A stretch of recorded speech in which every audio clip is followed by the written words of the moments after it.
বাঙালির জীবনের সাথে ওতপ্রোতভাবে জড়িত ছোলা বুট ডিম। ছোলা বুট ডিম আর আলু যদি শৈল্পিকভাবে একসাথে করা যায়, এটা খেতে অমৃত লাগে। ঠিক এমন একটি খাবার পাওয়া যাচ্ছে কিশোরগঞ্জের বরফুল। এইটা যখন একসাথে মাখানো হয়, মুখের মধ্যে দিলে মনে হবে আহ। ভাইয়ের নাম কি? আমার নাম মাসুম।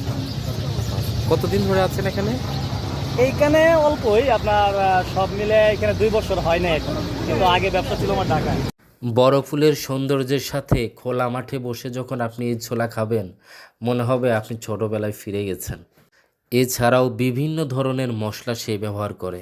এই মামার স্পেশালিটি হলো তার বুটে বেশি তেল ব্যবহার করে নাই। হুট করেই বিকালে ঘুরতে গিয়েছিলাম বরফুল, মামার ছোলা খেয়ে খুবই ভালো লেগেছে।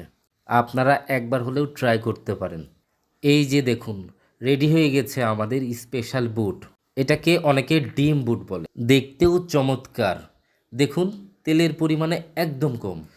আমি প্রথম যখন এই বুট মুখে দিলাম, তখন মনে হলো মায়ের হাতের বুট খাচ্ছি। কারণ বাসায় এই ধরনের মশলা বেশি দিয়েই রান্না করা হয়, তবে তেলের পরিমাণটা কম থাকে। ঠিক সেম এখানে তেলের পরিমাণটা অনেক কম দেওয়া। আজ এ পর্যন্তই, সবাই ভালো থাকবেন।